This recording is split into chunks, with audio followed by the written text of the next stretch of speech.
Welcome to That Annuity Show, the podcast that will make you an expert in explaining annuities to your clients. Give us 30 minutes each week and we'll shave hours from your client presentations. Now, here's your host, Paul Tyler.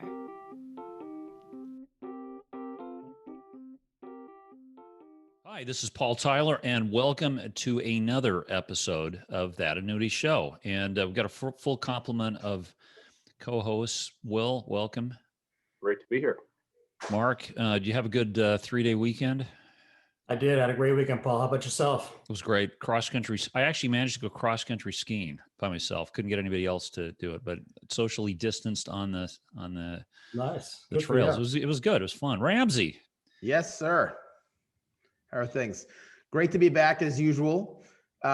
Today, we're joined by Derek Notman, who's somebody that, I initially saw on LinkedIn a lot and found out there was a lot of connectivity with between our networks and frankly with several friends of That Annuity Show. So Margarita Cheng, Adam Holt, as well as many others. Derek has really built his personal career as well as a platform around remote advising, which is something that we've talked about a lot on this show over the course of the last year. What's fascinating about Derek is he's taken it to a level that is probably the highest that personally I've seen, and so thought he would be a great person to bring on the show to share what he's learned and what he's teaching many advisors in the space. So with that, Derek, I'll pass it over to you to introduce yourself. Tell us a little bit about yourself, your own personal business, and your platform. Yeah, thank you, Ramsey, and Paul, everybody. Thank you for having me. I appreciate it. Great to be here with you guys.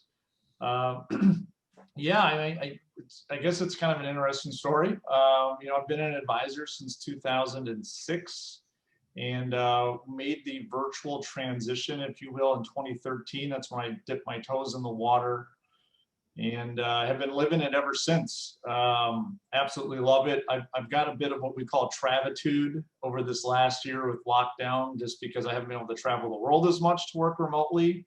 But other than that, was perfectly set up to just continue business as usual, given what's going on in the world. So yeah, I'm an active CFP, doing everything virtually. And then I also am a founder of another technology company that's serving the advisor community as well. So Derek, Fantastic. is it all virtual, or do you have kind of a hybrid model where you'll meet face to face with clients that prefer that? I would say probably 99% virtual. I have had one in-person meeting in the last year with a client. Everything else has been virtual. So yeah, I would never exclude an in-person meeting 100%, because if it's the right client at the right situation, okay. But that's not, my marketing doesn't talk about that. That's not my focus. That's not my energy. So I predominantly am virtual. What was the catalyst in 13 for you to make the leap in 2013? It was a combination of things. I had started as a brick and mortar advisor. I was told to cold call and do the phone clinics and drive 20,000 miles a year and seminars and door knocking and all that stuff. And I did that for a while and I made some good money. I found some success, but it really took its pound of flesh along the way. It's tough work. It really is tough work. We're dealing with rejection all the time, inconsistent paychecks. So it's really tough. So, that was always grinding on me, and I had high overhead. I owned my own brick and mortar office on Main Street in the town I was in. So we had those pressures there, but then my son was born in 2011, and I soon realized, like, man, this kid's gonna grow up fast, and I'm never home. I'm working nights and weekends. I'm missing dinner. I'm missing bedtime. I'm like, this isn't cool. Like, I want to be a dad. Why am I working 60, 70 hours a week? Sure, the money's great, but what good is it if I can't enjoy my life? So those things happen. I also had a failed business venture with another advisor who ended up selling me a bill of goods, to be honest. And I moved halfway across the country in the process. So it's this perfect storm. long story short, is a perfect storm of things that happened. I'm like, okay, there's got to be a better way. Why do I have W-2 employees? Why do I have to have a brick and mortar office? Why do I have to do cold calling? And so I started asking all those questions. I'm like, there's got to be a better way. And that's what really kind of put me into this whole new world that, I built it for me initially. Honestly, I was being a little selfish. It's like the whole airline analogy, put your own oxygen mask on first before helping others. And I did that and found a lot of success in it, because a lot of my colleagues said, virtual meetings, digital marketing, are you crazy? That's never going to work. People will never work with you virtually. And I'm like, okay, now I got to prove you wrong. And those same people and more came back a few years later, like, how are you doing this? What do you mean you did a financial plan, on the bullet train in Japan? What do you mean you wrote a fixed annuity in a Starbucks in Ireland? Like, what are you doing? Right? Then the rest is history. Here I am. This is great. So question, we had Adam Holt on, I don't know, Ramsey, when was that? A couple months ago. And he shared with his story of how he transitioned from a sort of a conventional financial planning practice to, what he's doing today. Now, aside from his software company, though, his model he described to us was he would meet with clients once in person and then say, look, and by the way, if you work with me in this model, here's how much more I can do for you. Is that how you work today? You say you don't meet them unless you need to. Like today, the clients you're taking on, have you ever met them or been in a physical room with them? No, it's like all my marketing, like you go to my website, virtual, like it's right there, virtual financial advisor. I am extremely clear about how I work with people. And that, there's a whole thing like attract the tribe of people you want to work with. So if you do your website and digital marketing correctly, it's a massive filter. So to filter out the people you don't want to work with, and then the ones that come through that filter are really ideal clients. And that's what we're all trying to do, is acquire more ideal clients. So, for example, I have a new client or newer client. He came in the summer of last year, found me online, sent me an email. Hey, Derek, I Google searched you. I trolled you on LinkedIn. I listened to a podcast, all that stuff. Sorry about the phone in the back there. And we did business, and we're doing a whole bunch of business, and he's worth $23 million. Right. So this isn't just for small clients. This is for, this works for anything. And I'll never meet this guy in person. And even in our introductory meeting, I'm like, you do realize I'm virtual and we'll probably never meet in person. He's like, yeah, that's cool. No problem. They're doing everything else online. Why wouldn't they do this? So it's interesting. Going back to 2013, when you made the shift over, how long did it take you to get to 99% of your business being virtually? And I guess what are three key things to keep in mind, when you're doing that? When you first started, what are the three most critical things you did to get to that point? Yeah, so that's a lot there. It took me a couple of years because there was no roadmap, there was no blueprint. There were a couple other advisors who had done it or similar bits, who had talked about it a little bit, who had blogged about it a little bit. So I latched onto those to learn what I could, but there was no framework. There was no master blueprint, no roadmap, whatever you want to call it, on what to follow. So I literally had to figure it out every single step along the way, which is why it took so long. Like, how can I do this and be compliant? What's this thing called digital marketing? How the heck does that work?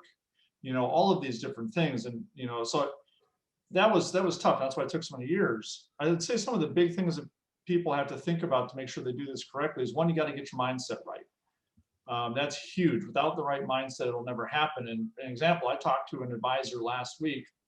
She has taken over her father's practice. Father's been in business for 35 years, old school way of doing business. And she even said, she's like, well, I don't think we should waste our time with digital marketing, because more and more people are leaving social media and digital marketing. Like, they're not online. I'm like, are you sure about that? Like, the numbers would say otherwise. So it's really a mindset shift that has to happen. But then once that happens, you also have to have the right physical infrastructure. You have to have the right digital infrastructure. You have to have all these pieces in place so you can actually conduct virtual meetings, attract people to come into your funnel and start marketing to them.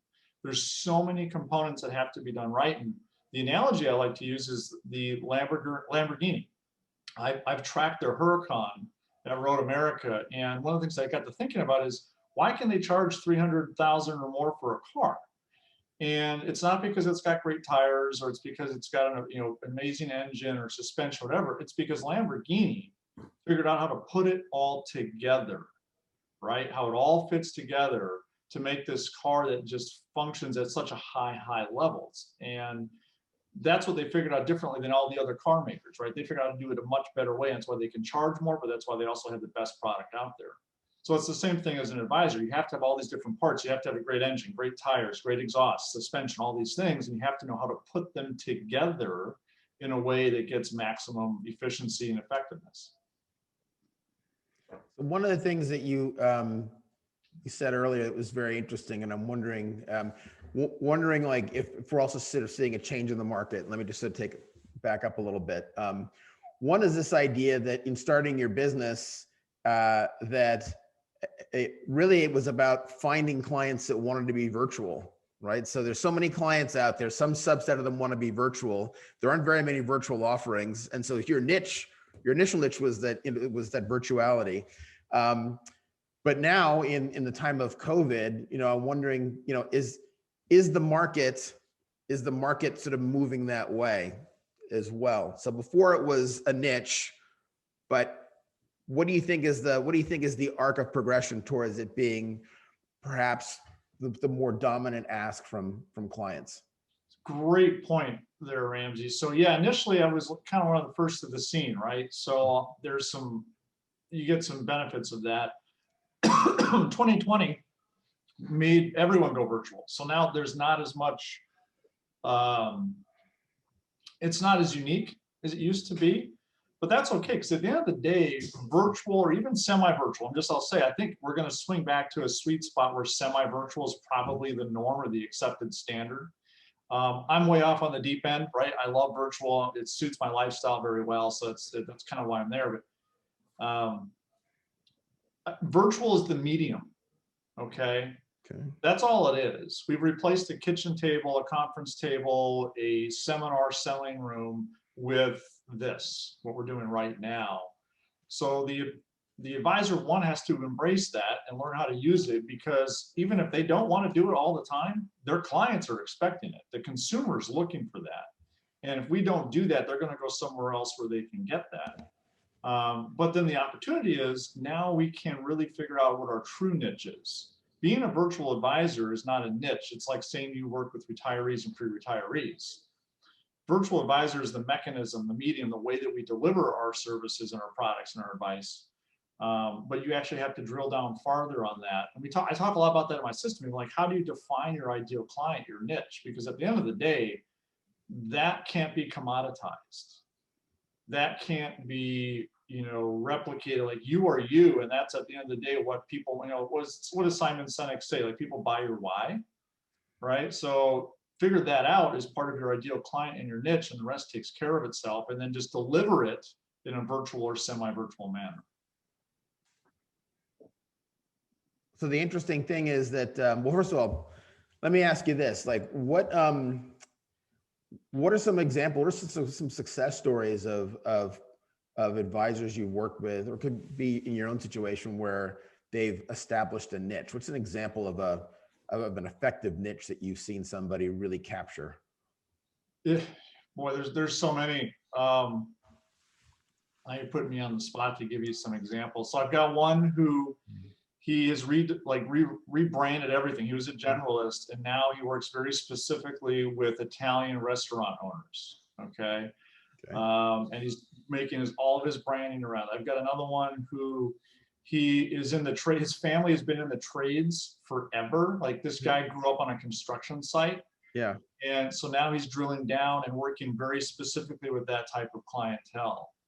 And it's funny because we're all taught when we come into this industry, even today, like, you're supposed to have a niche, but then they don't teach you how to have the niche. So you end up going super wide with the shotgun approach, and it doesn't work. So it's been fun to see this progression of these advisors who are like, it's clicking and they're getting it. And then there's this massive sense of relief, actually, because your world all of a sudden gets very clear and very, pointed and directed on what you need to do, instead of just running around trying to find whoever will fog a mirror.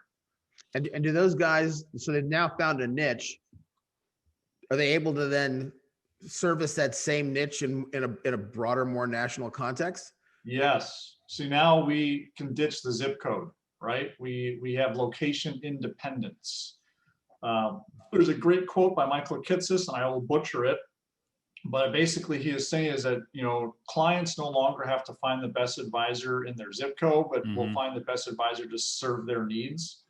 I know I butchered the quote, but it makes sense, right? The best advisor for a client may not be down the street. It may be on the other side of the country.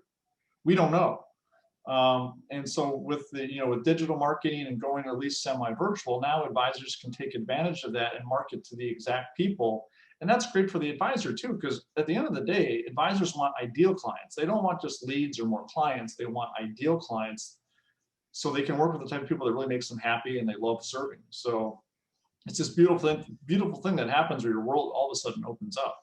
Make a really good point, Derek, about how if someone's niche is Italian restaurant owners, maybe they're not going to find the advisor down the road for that. Maybe that advisor's in the next state. And if they really want to connect with someone who has the experience in dealing with people that are in that same, in that same business, that they can find them. And so that, it's interesting that I do agree with you that I think some folks believe that being virtual or being doing it all online is a niche, and I don't think it is. I agree with you. It's finding something else that differentiates you. Yeah, maybe we could, let's like even pull that thread on a niche, because my experience, Derek, is like the internet. Ironically, the more narrow you go on the web, the bigger you can become. Totally. Right. I love these TikTok, videos of these little dances that people are teaching. It's these are crazy niches people are in.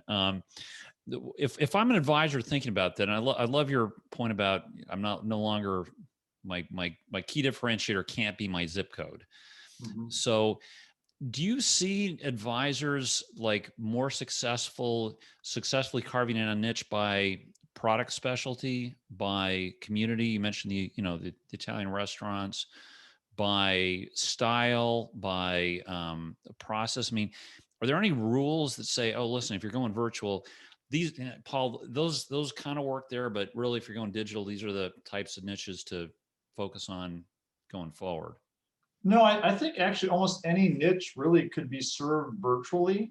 Again, remember, the rest of the world already figured out this whole virtual thing a long time ago. Like, we've been dating online since 2000, right? We've been buying stuff online from Amazon since 1996.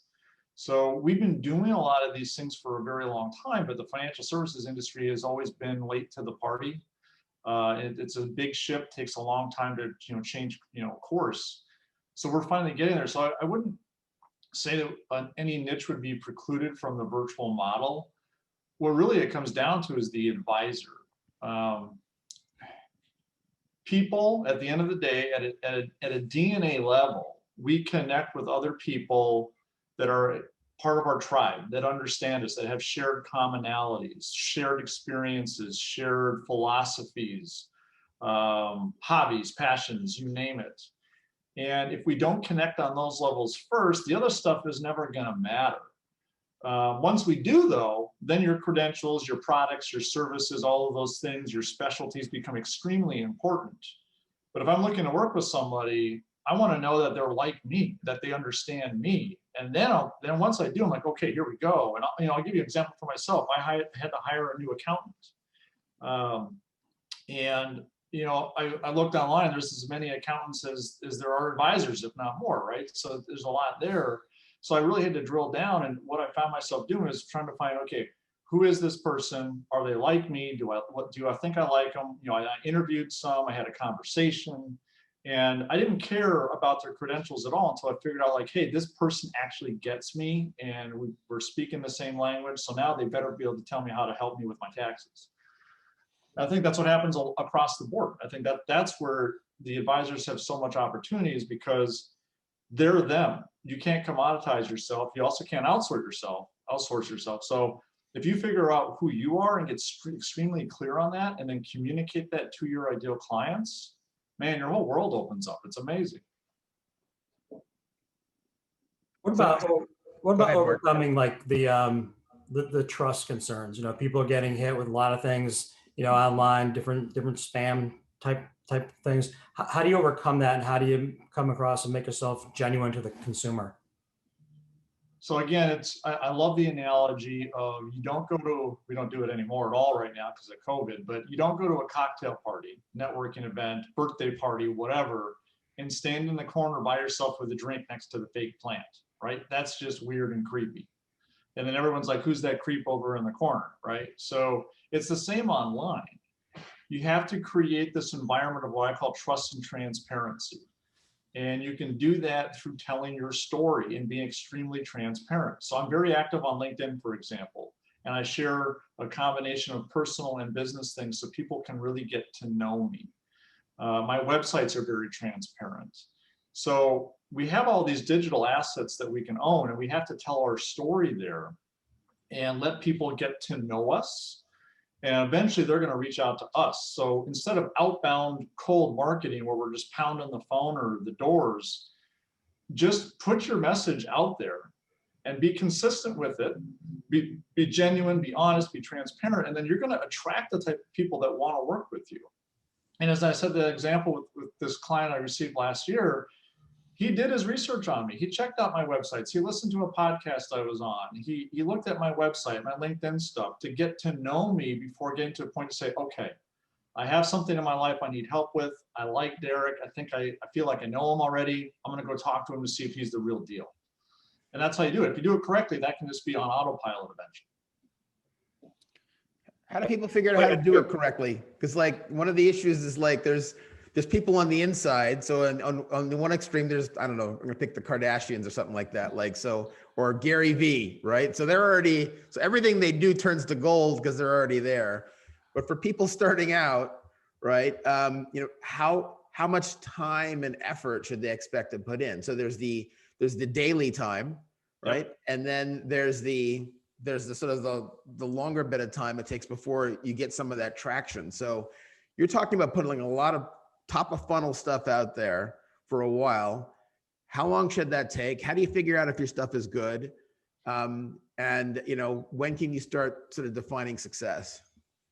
How long it takes is going to be dependent on the advisor and their, how comfortable they are putting themselves out there. For me, it took a while because I'm a super private person, and to get out online, like I didn't even have a cell phone for the first 3 years I was in the business. I didn't have Facebook. I mean, like I didn't want anything to do with technology. So I had to overcome some issues with my own style. But once you get out there and you start finding your voice, it can go pretty quickly. You can write a piece of content. There's a girl in one of my study groups. She's an advisor, and she struggled with this forever. But one day, in 10 minutes, she put together a post, just highlighting some females that she really admires, and the thing went super viral overnight. And you just never know when that's going to happen. And that goes to your other question, like how do you know if your stuff works? That's the beautiful thing about social media is you can test in real time if your message is resonating with people or not. If it is, great, go do more of that. Write blogs, do videos about it, do pictures about it, all that kind of stuff. Have your website around. If it doesn't work, stop doing it and figure something else out. So it's going to take some time, but so did seminar selling and door knocking and phone calls. You had to be consistent. You had to show up. You had to do it. You had to build up your momentum with whatever activities you're doing. So, I mean, each and every day you should be spending time doing this. So instead of spending an hour a day cold calling, spend an hour a day creating content and interacting with people on LinkedIn, for example. Okay, well, you offer, so obviously you have a financial practice, a financial planning practice as a CFP, but you're also offering a study groups or services to other advisors to help them kind of learn from your experience doing this now for 7-8 years? Yeah, so as I mentioned earlier, I built my virtual practice for me just to have a better life-work balance, to make more money, spend less, all of those things that I really was looking to achieve. And a lot of advisors started asking how I did it. And there's always been this entrepreneurial side of me. So about just over 2 years ago, it's like, maybe there's something here. And I put my head down and I created a turnkey system that teaches advisors, soup to nuts, how to do everything. What infrastructure do you need? How do you deal with compliance? What is digital marketing? How you do it? And it's not just concept, it's also specific tactics. We get very tactical to show them step by step, here's what you need to do to be virtual, semi-virtual, digital marketing, all of these things, how to build a virtual team. Like my entire team is virtual. I've never met anybody on my team. So how to do all of these different things. So that's what I'm focusing a lot of time on now, is with that company serving the advisor community, because there's a massive need for it. Derek, how about your process of getting to know the client? For example, if you walk into a client's home, you walk into their office or walk into their restaurant, there's a lot you can learn, about that individual just by walking into their space. How do you differentiate your way of gathering information virtually versus in person? It's just like dating online. It's got to start somewhere, and this is business, so it's a little bit different. We're never going to get to the point where we're actually going to want to go marry somebody, right? So we don't have to worry about that bit of it. I'll do some research for these folks online, right? If we get to that point, but really it's just part of my sales process. Is I make it very clear, the first meeting I have with any potential client, we're not talking about money. We're not talking about how much they have in their retirement account. We're having our first date. We're figuring out if we like each other. So I ask them about, what do they like to do outside of work? What are their passions? What are their hobbies? What are their interests? And I just want to get a total brain dump from them to see if we jive. And let's face it, we know within about 10, 15 minutes if we like somebody or not. That's just human nature. We can usually figure that out pretty quick. So we do that, and we just see if we like each other. We see if we've got a good dynamic. And with these virtual meetings, like you can see into my office, I'm not using a fake background. The picture right behind me is one I took in Venice, so I mean, personal stuff that lets people get attracted. And the same goes with the folks I'm talking with. I'll see the kids running through, I'll see pictures on the desk, the dog will be running around. So we're getting to know each other, and it's just asking those questions. The first meeting is not a time for me to say, hey, how amazing I am. This is what I do and the products I have. They don't care about that stuff. They want to know, hey, who is this guy?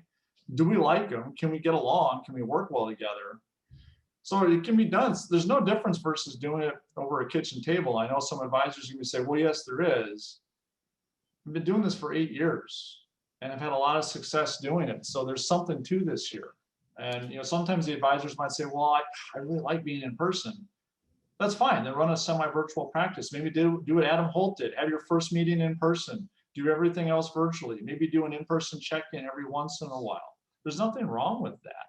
But remember, the consumer is used to extreme convenience in every other part of their life with every other service or product that they're buying. So they're going to want it from us too. They're not really going to be keen on having us come over at 6 o'clock at night when they're trying to cook dinner, wash the kids, walk the dog. They're tired from work. That model's really dying out because people just don't want it. Okay, so go ahead, Paul. Yeah, Derek, I'm always late to the party. I mean, it's been my life. I'm just one of those I'm right on that curve where, are you baby boomer or are you not? Right. It's, college, they changed the drinking age. Just I got to, it's just like, this is my life. Right. Okay. So you mentioned 2012. It's now 2021. Is it too late? It's too late for me. Not at all. No, what'll happen is if you don't adopt and adapt, you will slowly go out of business. That's what's going to happen. So really advisors just need, the word pivot's way overused, but it is appropriate for this situation. You must pivot, or you can say evolve, right? You can maintain your core standards, but hey, stop using the fax machine, right? Stop doing paper applications. Stop cold calling people and start digital marketing. Start adding some of these things to your business. And the only reason it won't work is because you think it won't work. Everything else is already proven. The world has shown that it works. So it's not too late. This is a party that's only getting started, really. There may be clients that don't want to go back.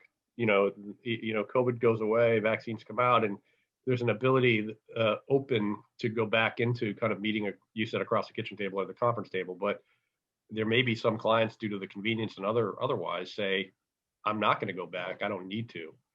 So I think your point about not being left behind, to Paul's point about, is it too late? I think that it would be incumbent upon all financial professionals to be paying attention to how this evolves and be ready to move. No question about it. And for the senior advisors who are maybe 5 years out, 10 years out from retirement, they're like, I'm kind of, I'm good. I grounded out for so many decades. I'm not going to worry about it. Well, they have another reason to think about it, succession planning, right? You know, a younger advisor coming into the industry looking to purchase or take over a practice, if they're looking at two and one is all paper filing cabinets and seminar selling, the other one's all digital, I know which one I'm going to go buy. So you know, that's just another reason, like, okay, maybe I should, because I can get a heck of a lot more money for my practice if I'm going to sell it with all these digital assets and infrastructure versus one that doesn't have one. Interesting. That's a really good point. Really good point. Really good point. And really something else you mentioned too is, you know, your desire to travel and be and go places and still work. I mean, to me, if I was an advisor for a number of years and I was in a brick and mortar place, and you know, we met in a conference room, but if I was to go back to that space, I'd want some flexibility that you're describing. No question about it. At the end of the day, I don't live to work, I work to live. And I want to spend time with my wife and my son, and I want to travel, and I want to pursue my passions and hobbies outside of work. And one of my biggest pet peeves with our industry is that we're taught to help our clients realize their hopes, dreams, and goals with this thing we call their money, right? And we help them, and we're supposed to, but what we don't realize until after it's already happened and we're stuck is that the advisors put their lives on hold to do it. We're the ones working the nights and weekends. We're the ones, you know, missing special moments with their families. And that really starts to wear on you, no matter how much money you make. So being able to find that happy balance where it's a mutually beneficial relationship, like that's the sweet spot for sure. Yeah. Well, listen, we're nearing the end of the time. I mean, we could, Derek, we could spend an hour here, and I know we've got to be respectful of your time, and I know you've got another virtual meeting coming up here soon. So, I guess, gentlemen, what other like last questions or thoughts would you have, Mark? Yeah, I guess one last question. In terms of the platform that you use, Derek, do you use like one standardized platform straight across the board, or do you offer different choices for clients that might be familiar or comfortable with various modes? On the wealth management side? Yes. Yes, like the main tech dashboard that I'm using is eMoney. But advisors really can plug and play with that. I mean, I talk a lot about that in my system actually, because it's an agnostic system. Just because Derek uses something doesn't mean the next advisor has to. So maybe you want to use Money Guide Pro, or maybe you've got something internally that you can have access to, whatever. But yeah, I think you got to have some consistency there. So pick one that you like and that serves your purposes, and then make sure it dovetails into your digital marketing assets as well. So it's a fluid progression, right? That they can do everything they need to from their phone or their computer when they want to interact with you, their accounts, all of that type of stuff. Will. No, this has been great. You know, we've had this conversation before, but this is a different dynamic and the one that you've discussed. So I think it's very, very helpful. So appreciate your coming on. Maybe we can get you to come back at some point as this continues to evolve. Yeah, thank you. Happy to chat with you guys. We're all on the same team here, so anything we can do to help out the advisor community, we all win that way. Yeah, no, absolutely. Ramsey, you want to bring us home? Sure. So many nuggets in this conversation, and I'll just a quick few. So, you know, you said I put you on the spot with the niche question, but like you nailed it. Italian restaurant owners did not see that one coming, but what you know what it says though is that in a nation of 300 million people, there are a lot of niches, right? And that if you are location independent, another point you brought up, that you can be the person, the man or woman in that space, you know, in a broader area. Amazing. Another very interesting thing you said about, you know, your personal journey. You said, I'm a very private person. And, you know, one of the things that we sort of talked about early in this conversation is mindset. Well, this is the key thing, is that in order to make this work, it's going to require getting out of one's comfort zone. For a lot of people, it's going to require doing that. And so, you know, it's interesting. You went from being a very private person to, if anybody reads your LinkedIn, you're all over the place, and we know where you are. We know what you're doing. We know what you're thinking. So you've made that change. First conversation, not talking about financials and products. That's great. It builds trust. The first meeting, people already know from your website what you're going to talk about. They know that it's going to be virtual. So you sort of set the stakes. You do that screen up front. A little bit out of order, Paul talked about drinking age in college. And I'm saying, I'm quite sure, since we went to the same college, that didn't stop him. No doubt about that. Right. And then, the last thing that you mentioned that I hadn't even thought of is like, and this speaks to sort of terminal value of your business. Like, if you want to be able to sell your business to somebody else down the road, it's got to be what the business looks like in the future, not what it used to look like. And that was, I'd never actually thought of it that way. And that's actually really important and should be a good motivator for people tackling all the other issues we just touched on here. So anyway, with that, thank you very much for everything you've taught us today. Oh, it's been a pleasure, Andrew. Thank you. Great nuggets there. Yeah, it's awesome. I hope it's resonates with your audience and they can learn a couple things along the way here.